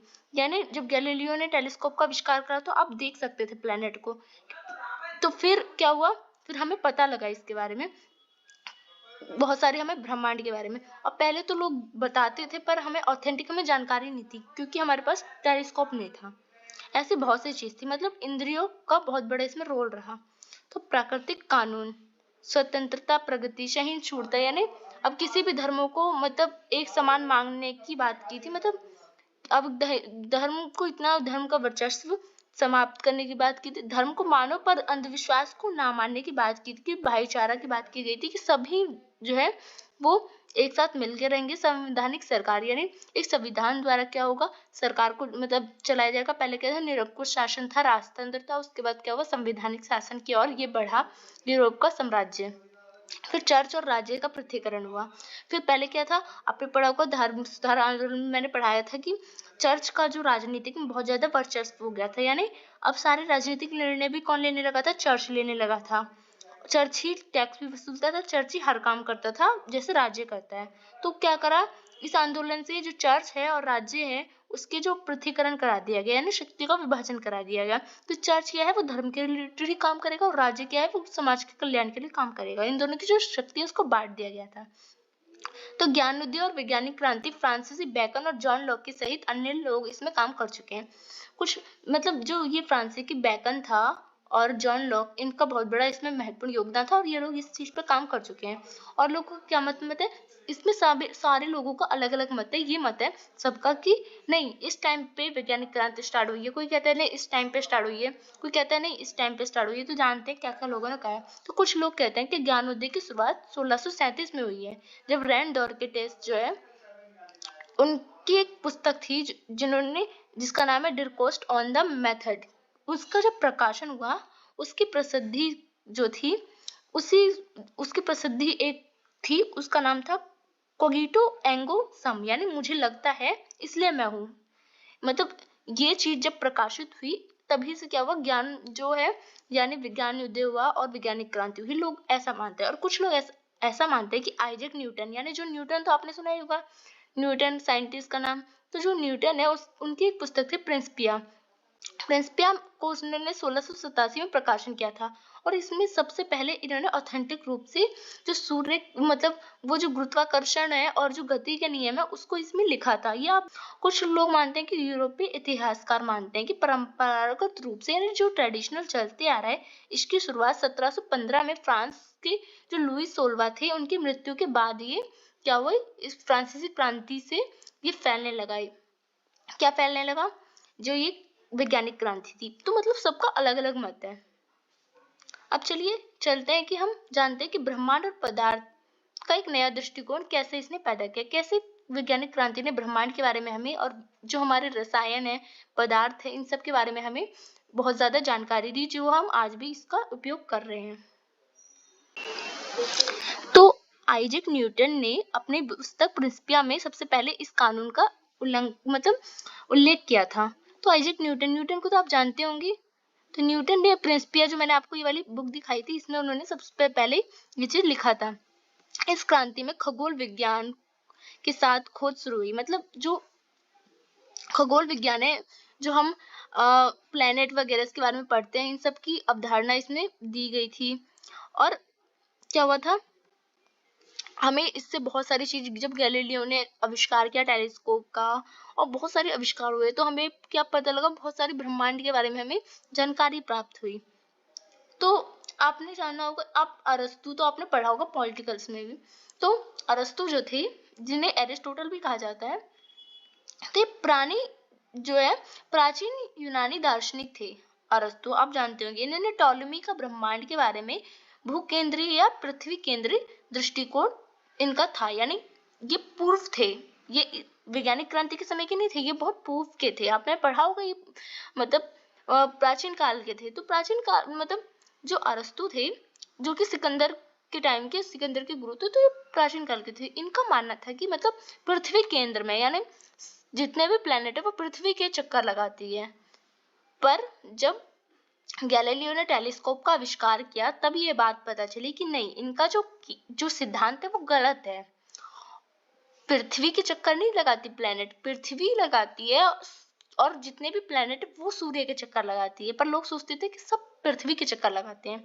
इन्होंने जो पृथ्वी केंद्रित सिद्धांत दिया था। फिर हमें क्या हुआ, हमें पता लगा बाद में, जब हमारी वैज्ञानिक क्रांति आई, फिर हमें पता लगा नहीं, सूर्य केंद्रित सिद्धांत है, हम सारे प्लेनेट है। तो टाइको ब्राहे का जो काल था वो 1546 से 1601 तक का था। टाइको ब्राहे ने अपने जीवन काल के दौरान खगोल विज्ञान पर ढेर सारा वैज्ञानिक डेटा क्या करा था, तैयार किया था। उन्होंने विज्ञान में कोई बड़ा योगदान तो नहीं दिया था, पर जो केपलर की खोज थी ना, उसको सिस्टमेटिक तौर से उनका डेटा बनाना स्टार्ट किया था, मतलब फॉर्मेट में लाया था, जिससे और विद्वान थे उसको हेल्प मिल जाती थी। तो आपको ये जो विद्वान है उनके नाम याद करना जरूरी है। तो जॉन केपलर, नेक्स्ट है जॉन केपलर। जॉन केपलर 1571 से 1630 तक का इनका काल था। केपलर जो है वो ब्राहे जो था, मैंने ऊपर बताया, उसके छात्र थे। उन्होंने केपलर के ग्रहों की जो गति के 3 नियमों को लिखने के लिए ब्राहे के डेटा का ही उपयोग किया था। मैंने बताया ना, ब्राहे ने कोई योगदान नहीं दिया, पर उसने जो डेटा तैयार करा उससे और भी जो थिंकर्स थे और भी जो विद्वान थे तो उनको क्या हुआ, महत्वपूर्ण योगदान मिल रहा था, आसानी हो रही थी। तो सबसे महत्वपूर्ण बात यह है कि ग्रहों की कक्षा गोलाकार की बजाय अंडाकार है, ये बताया था। मतलब जॉन केपलर का योगदान क्या है, पहले हम सोचते थे जो हमारी पृथ्वी है वो गोल है, फिर केपलर ने बताया नहीं, जब इनने खोज की तो इनके खोज में पता चला कि नहीं, पृथ्वी गोलाकार नहीं है, पृथ्वी एक तरफ से क्या है, थोड़ी सी चिपटी है, यानी वो गोल ना होकर थोड़ी ऊपर से क्या है, ऐसे चिपटी है, अंडाकार है। उसके बाद देखते हैं नेक्स्ट थिंकर्स है निकोलस कोपरनिकस, जिसका काल 1473 से 1543 तक रहा था। तो पूर्ण जागरण के दौरान विश्वविद्यालयों में खगोल विज्ञान का अध्ययन शुरू हुआ था। मतलब जो पुनर्जागरण के दौरान ही जो बड़े बड़े यूनिवर्सिटी थी वो क्या करते थे, साइंस को प्रोत्साहन दे रहे थे। क्यूसा के रेजिमोटानसन और निकोलस ने क्या करा था, गणित की गणना के तरीकों में प्रगति लाई थी, मतलब गणित का बहुत ज्यादा विकास करा था। आपको पता है, और निकोलस कोपरनिकस गणित में इनका बहुत बड़े इनका भी योगदान है। जो कोपरनिकस है वो हालांकि एक धर्मनिष्ठ ईसाई थे, और उन्हें संदेह था कि क्या अरस्तु और टॉलेमी के जो विचार है वो पूरी तरह से सही थे। केवल जो नंग आंखों से गणित और दृश्य का अवलोकन जो वो करते थे उन्हें हेलियोसेंट्रिक कहा गया। और कोपरनिकस ने ब्रह्मांड का सिद्धांत विकसित किया, जहां कहा गया कि पृथ्वी सुंदर, मतलब कोपरनिकस का सबसे बड़ा योगदान है। जो अरस्तु और टॉलेमी थे वो क्या मानते थे, पहले लोग मानते थे भू केंद्रीय सिद्धांत, पहले सब लोग क्या मानते थे कि भू केंद्रीय सिद्धांत है, यानी क्या है, पृथ्वी के सारे चारों ओर ग्रह चक्कर लगाती है। पर जो कोपरनिकस ने जब खोज की तो उन्होंने पाया नहीं, केंद्र में तो सूरज है और सूरज के सारे ग्रह क्या करती है, चक्कर लगाती है, जिसको कहते हैं हेलिसेंट्रिक थ्योरी, यानी सूर्य केंद्र सिद्धांत, यानी पूरे जो हमारा आकाश गंगा है उसके बीच में क्या है, सूरज है। अब गैलीलियो गैलीली का योगदान था 1564 से 1642 तक। आमतौर पर इन्होंने दूरबीन का आविष्कार किया और इनको इसका श्रेय दिया जाता है। तो दूरबीन के आविष्कार से बहुत ज्यादा हेल्प मिली लोगों को आकाश में देखने की। उपकरण स्वयं इन्होंने डिजाइन नहीं किया था, किसी और ने किया था, पर आविष्कार इन्होंने किया था। इस उपकरण है उससे ब्रह्मांड में कोपरनिकस की जो सिद्धांत है उसमें बहुत महत्वपूर्ण भूमिका निभाई। जो कोपरनिकस मैंने बताया उसने सूर्य केंद्रित सिद्धांत दिया, यानी पृथ्वी की, मतलब पृथ्वी के चारों ओर ग्रह चक्कर नहीं लगाती है बल्कि सूर्य के चारों ओर चक्कर लगाती है। ये कैसे पता लगा, कोपरनिकस ने जब दूरबीन का आविष्कार किया और दूरबीन से देखा गया आविष्कार, तो तब जाके पता लगा। गैलीलियो ने अपने काम की खबर मित्रों और सहकर्मियों और पात्रों के माध्यम से फैलाई ये चीज। हालांकि चर्च ने उन्हें विचार को त्यागने का अपनाना का जो जीवन भर नजरबंद के तहत बिताने को मौजूद किया। इसकी क्या हुआ, गैलीलियो को जेल भी हो गई थी, क्योंकि उस समय चर्च का बोलबाला था और पुराने लोग ये मानते थे कि नहीं, जो धर्म में लिखा है कि मतलब पृथ्वी केंद्र में है तो पृथ्वी केंद्र में है, मानने को तैयार नहीं थे वो कि सूर्य मतलब केंद्र में है और इतने आविष्कार हो। तो चलिए अब देखते हैं कि प्रबोधन के उदय ने सामाजिक तथा धार्मिक क्षेत्र में काफी योगदान भी दिया है। जो हम जानते हैं प्रबोधन के समय में धार्मिक और जो बहुत सारे क्षेत्र थे उसमें भी वैज्ञानिक क्या क्या मतलब योगदान दिए। तो वैज्ञानिक पद्धति के प्रयोग पर बल दिया गया। तो जो राजनीतिक, आर्थिक, सामाजिक एवं धार्मिक क्षेत्र था उसमें क्या किया, समस्याओं को हल करने के लिए वैज्ञानिक पद्धति का प्रयोग किया गया। तो वैज्ञानिक पद्धति के द्वारा क्या करा जा रहा था, और समस्या को हल करा जा रहा था। तर्कवाद बढ़ रहा था। तर्कवाद को यह भी कहा गया है कि मतलब भविष्य उज्जवल होगा, क्योंकि जब तर्क नहीं करेंगे, अंधविश्वास मानेंगे तो फिर क्या होगा, समाज में क्रांति नहीं आ पाएगी और विकास नहीं हो पाएगा।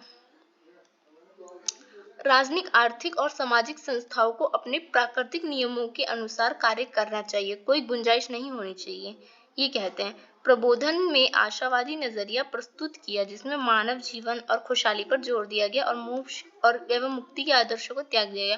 पहले के लोग क्या करते थे, मतलब मोक्ष मुक्ति इन सब पे, मोक्ष प्राप्त होगी, मुक्ति प्राप्त होगी, इस मारे से साइंस को ज्यादा प्रोत्साहन नहीं हो पाता था, पर इन सब चीजों को त्याग करके मानवतावाद पे जोर देने लगे, खुद के पढ़ाई पे, खुद के जीवन पे, खुद के आविष्कार पे और तर्क पे जोर देने लगे, जिससे यूरोप का समाज पूरा बदल गया। तो आपका ये सेकंड क्वेश्चन होता है यहाँ पे कंप्लीट।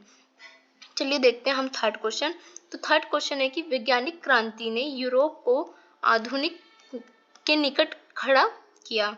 टिप्पणी कीजिए, कैसे वैज्ञानिक क्रांति ने यूरोप को आधुनिकता यानी मॉडर्न जो मॉडर्नाइजेशन जितना भी हुआ है इसके सामने आके खड़ा कर दिया। यह और में क्वेश्चन पूछ सकता है ये, वैज्ञानिक क्रांति क्या है, इसके कारण क्या थे वैज्ञानिक क्रांति होने के, और वैज्ञानिक पर जो विश्व था, सॉरी ये वर्ल्ड है, मतलब विश्व, तो मैं लिख देती हूँ,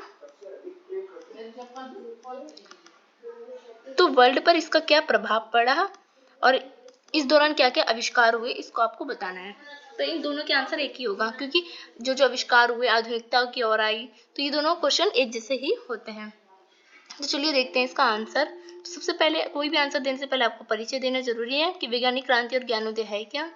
तो वैज्ञानिक क्रांति और ज्ञानोदय, जिसे तर्क युद्ध के रूप में भी जाना जाता है, मतलब तर्क युद्ध ही को भी कहा जाता है वैज्ञानिक क्रांति, ये एक बौद्धिक और दार्शनिक आंदोलन था, जैसा कि पुनर्जागरण भी एक बौद्धिक और दार्शनिक आंदोलन था। ये 17वीं से 18वीं शताब्दी में शुरू हुआ था, कहाँ पे, यूरोप में, और इसने विश्व पे अपने प्रभाव छोड़े।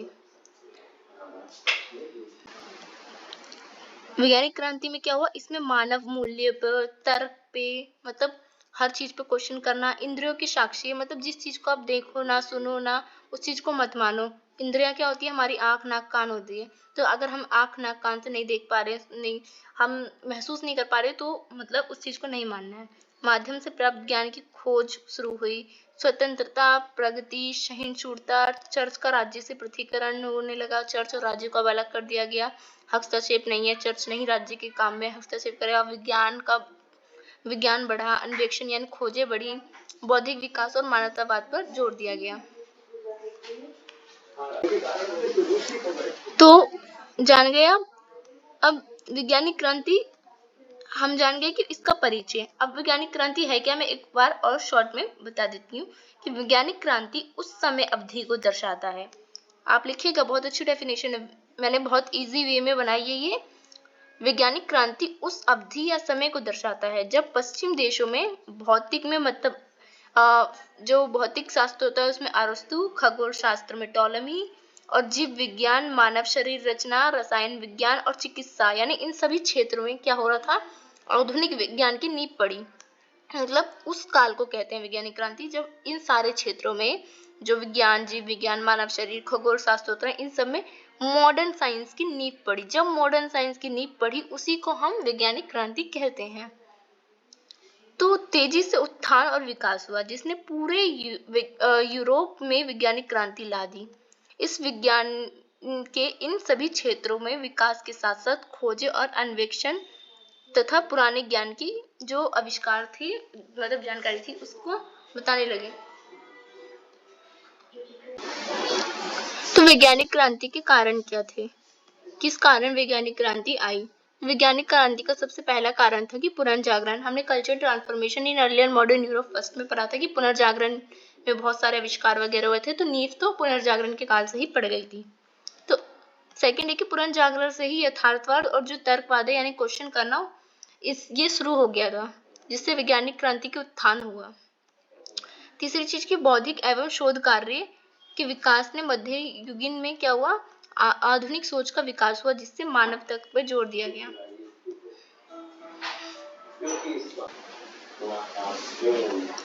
तो चौथी की ग्रीक और रोमन साम्राज्य के दस्तावेजों का पुनर्अध्ययन होने लगा। जब हमने पढ़ा था कल्चर ट्रांसफर फर्स्ट में ही, जब क्या हो रहा था, जो रोमन साम्राज्य में जब लोग बस रहे थे, तो क्या हो रहा था, जो वहां की जो पुरानी जो दस्तावेज थे, तो उसका पुनर्अध्ययन, मतलब जो हमारे जैसे कि हमारे भारत में जैसे कि हम पढ़ते हैं ना रामायण महाभारत, हमारी प्राचीन काल की, या किसी, तो जो यूनानी सभ्यता थी, यूनान रोमन सभ्यता, उसकी जो पुस्तकें हैं लोगों में ज्यादा उत्साह पैदा करने लगी थी, इन दस्तावेजों को लोग पढ़ने लगे थे, तो ये भी एक कारण बना था वैज्ञानिक क्रांति का। फिफ्थ की समुद्री खोज द्वारा नए क्षेत्रों की खोज होने लगी थी। अब क्या हो रहा था, पुनर्जागरण काल में ही क्या होने लगा था, नए नए समुद्री खोजे के द्वारा कैप्टन कुक ने जैसे कि ऑस्ट्रेलिया की खोज की थी, न्यूजीलैंड की खोज की थी। वास्को डी गामा द्वारा भारत की जो समुद्री मार्ग है उसका खोज कर लिया गया था। कोलंबस द्वारा अमेरिका की खोज कर लिया गया था और नक्षत्रों का ज्ञान हो गया था। तो इन सब ने वैज्ञानिक क्रांति की क्या करी, नींव डाली, मानवतावाद पे जोर देने लगे थे। तो उस समय क्या हो रहा था, लोग मानवतावाद पे जोर देने लगे थे। अब लोग अपने बारे में सोचने लगे थे, अपने पढ़ाई के बारे में सोचने लगे थे, अपने जीवन के बारे में सोच रखे थे। अब चर्च और धर्म से हट के लोग अपने अपने को अपना विकास करने के बारे में सोचने लगे थे। यही होता है मानवतावाद। जब आप अपने बारे में सोचने लगे हो तो वो उसको कहते हैं मानवतावाद। 6 चीजें कि शहरीकरण तथा शिक्षा केंद्र में विकास। बहुत ज्यादा शहरीकरण होने लगा इस पुनर्जागरण के बाद। लोग शहरों में बसने लगे, शिक्षा लेने लगे, शिक्षा केंद्र, बहुत सारी यूनिवर्सिटी आने लगी जो साइंस को प्रोत्साहन देने लगी। तो इन सब ने साइंटिफिक रेवोल्यूशन की नींव पड़ी। बहुत सारे पॉइंट्स बन जाएंगे और बहुत इजी और अच्छे अच्छे पॉइंट्स है। पुनर्जागरण कालीन विद्वानों द्वारा यूनानी पुस्तकों की खोज की गई और यूरोपीय आधुनिक चिंतन इसका बन गया। मतलब वही मैंने बताया, पुरानी जो विद्वान द्वारा जो यूनानी पुस्तकें थी, मतलब रोमन सभ्यता की, उसको लोग वापस पढ़ने लगे।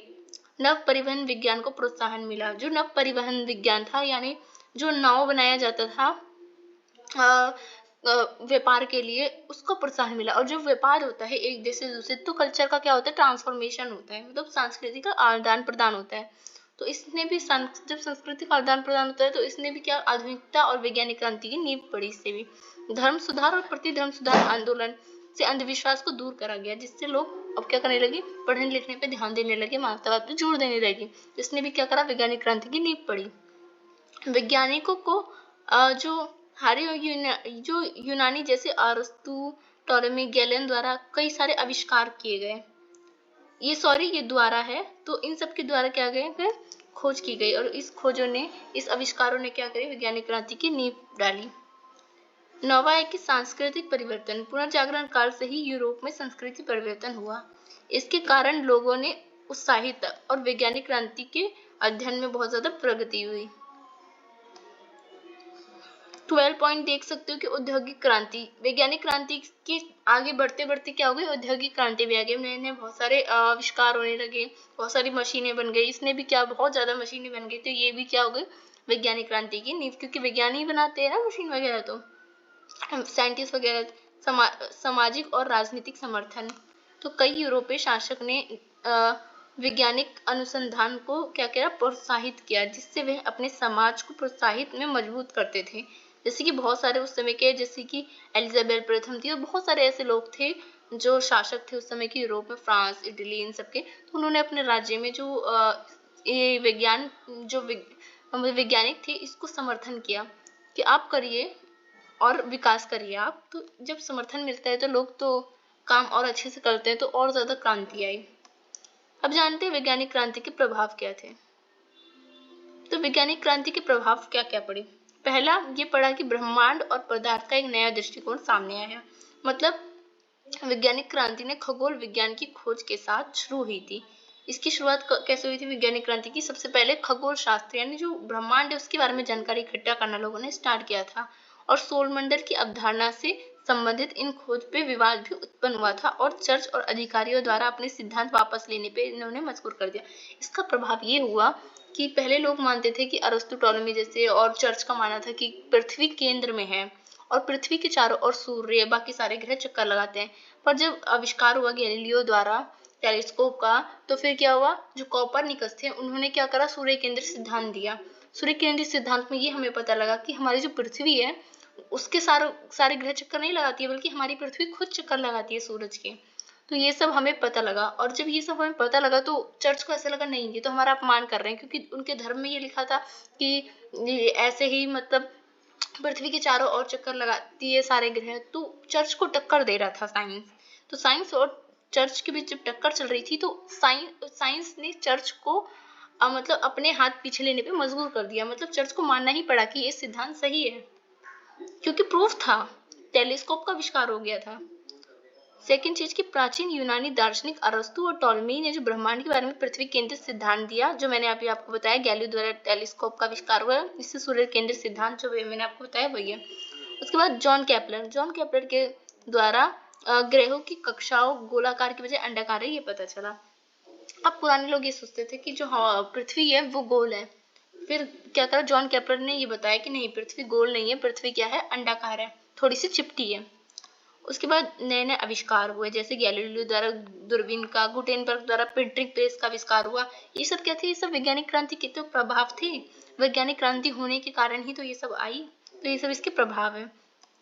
नेक्स्ट प्रभाव था कि वैज्ञानिक पद्धति के प्रयोग पर बल दिया गया। अब राजनीतिक, आर्थिक, सामाजिक, धार्मिक जो समस्याएं थी उसको हल करने में विज्ञान के द्वारा हल किया जाता है। अब अगर किसी को सामाजिक कोई प्रॉब्लम है, तो धर्म से रिलेटेड कोई अंधविश्वास है, चाहे आर्थिक क्षेत्र हो चाहे राजनीतिक क्षेत्र हो, इन सब में क्या हो रहा था, विज्ञान का प्रयोग कर रहे थे अब लोग। अब कहोगे आप आर्थिक क्षेत्र में कैसे करोगे, आर्थिक क्षेत्र में मशीन द्वारा। सामाजिक क्षेत्र में मान लो आप, बहुत सारी ऐसी मशीन्स होती है जो समाज अगर कोई मशीन भी बन रही है, या सामाजिक क्षेत्र में जैसे कि नाव बन रही है, तो वो भी तो विज्ञान द्वारा ही बनती है। तो दिशा बन रही है, दिशा किस तरफ हमें जाना है, दिशा सूचक बनता है।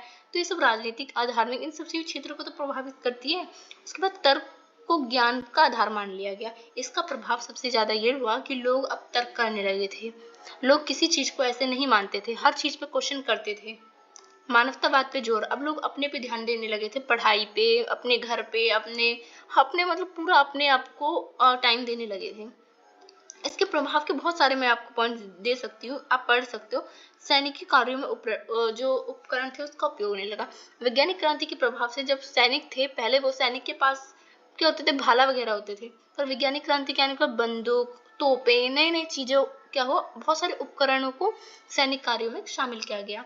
नव परिवहन और पोत का विकास हुआ। नव परिवहन और पोत क्या होता है, बोट जो होती है ना, जिससे व्यापार होता है। तो ये भी जो साइंटिफिक रेवोल्यूशन था, इसी का प्रभाव से नव परिवहन का विकास हुआ। खनन कार्यों में पवन चक्की का उपयोग और नदी में बांध बनाने में धातु का उपयोग। वैज्ञानिक क्रांति ने ही पवन चक्की का उपयोग शुरू करा, और पवन चक्की से विज्ञान ही तो पवन चक्की मतलब पवन चक्की साइंस से तो चलती है।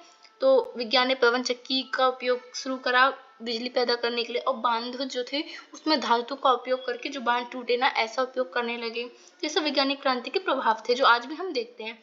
प्राचीन काल से प्रचलित जो जानवर की बॉडी से हम जो पहले क्या होता था, जानवर की जो बॉडी होती है उससे पोस्टमार्टम किया जाता था, पर क्या हुआ, वैज्ञानिक क्रांति के बाद मानव शरीर पे भी पोस्टमार्टम करने लगे, जिससे मानव शरीर संरचना के बारे में बहुत सारी जानकारी मिलने लगी। चुंबक और बिजली के अध्ययन के आधार पर विभिन्न सामग्री संबंधित विद्युत गुणों की खोज करने लगे। शरीर विज्ञान, चिकित्सा, रसायन विज्ञान, इन सब पे आधुनिकीकरण आ गया। अब लोग शरीर विज्ञान, चिकित्सा विज्ञान, इन सब में इंटरेस्ट लेने लग गए और इसका विकास होने लगा। बहुत सी ऐसी बीमारी थी, पहले लोग क्या होते थे, बीमारी से मर जाते थे, फिर मृत्यु दर जो है वो कम होने लगी, क्योंकि अब हर चीज का इलाज होने लगा था। विविध उपकरणों का आविष्कार हुआ जिन्होंने विज्ञान से संबंधित गहरी समझ को हासिल करने में बहुत महत्वपूर्ण भूमिका निभाई। जैसे कि आज भी हम देखते हैं, जैसे कैलकुलेटर हुआ, स्ट्रीम हुआ, डाइजेस्टर हुआ, जो अपूर्वातक और अपावर्त जो दूरबीन होती है, पैरामीटर देखते हैं हम, वैक्यूम पंप देखते हैं। तो ये सब वैज्ञानिक क्रांति में ही तो आविष्कार, उसी के तो प्रभाव है जो आज हम ये सब यूज करते हैं। अमेरिका में फ्रांसीसी क्रांति जो हुई थी, अमेरिका क्रांति और फ्रांसीसी क्रांति फ्रांस में, तो ये भी क्या थी, ये भी साइंटिफिक रेवोल्यूशन का ही प्रभाव था। तो आपने प्रभाव देख लिया। अब देखते हैं कि वैज्ञानिक क्रांति के आविष्कार। तो ये वैज्ञानिक क्रांति है, सॉरी थोड़ी मिस्टेक हो गई है टाइपिंग में। तो वैज्ञानिक क्रांति के आविष्कार क्या थे, तो वैज्ञानिक क्रांति के आविष्कार जैसे कि मैंने ऊपर भी आपको बताया, पर अब मैं डिटेल में सिर्फ आविष्कार बताती हूँ। गैलीलियो द्वारा दूरबीन का आविष्कार किया गया। सूर्य केंद्र सिद्धांत दिया गया कोपरनिकस द्वारा। निकोलस कोपरनिकस ने ये बताया कि सूर्य ब्रह्मांड का केंद्र है। आधुनिक वैज्ञानिक जो क्वांटम फिजिक्स है, जो आज हम पढ़ते हैं, इसका उपयोग होने लगा, इसका आविष्कार हुआ। गुरुत्वाकर्षण नियम जो है न्यूटन ने वो दिया इस टाइम पे। तो इन आविष्कारों ने विज्ञान और प्रौद्योगिक था, यानी टेक्नोलॉजी और साइंस के क्षेत्र में क्या किया, विशेष योगदान दिया, जो मानव समाज को आधुनिकीकरण की दिशा में ले जाने में मदद की। जिससे आज भी हम ये सारी वैज्ञानिक की जो चीजें देखते हैं, टेक्नोलॉजी वगैरह, सब वैज्ञानिक क्रांति की ही देन है। इस वीडियो के लिए बस इतना ही।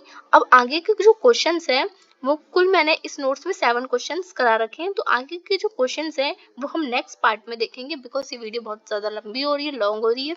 इस वजह से हम जो सेकंड पार्ट में आपको अपलोड करूंगी उसमें आप इसके आगे का क्वेश्चन देख लीजिएगा। जब तक के लिए आप जो मैंने इतने क्वेश्चन करवाए हैं आप उसको प्रिपेयर कीजिएगा, क्योंकि बहुत ज़्यादा मोस्ट इंपॉर्टेंट क्वेश्चन हैं। तो तो वीडियो अगर आपको अच्छी लगी हो तो लाइक कीजिए, शेयर कीजिए। वीडियो कैसे लगी कमेंट सेक्शन में ज़रूर बताइए। एंड चैनल को सब्सक्राइब ज़रूर कर लीजिएगा, जिससे अगली पार्ट जो है वो भी आपको जल्द से जल्द मिल जाए। सो धन्यवाद।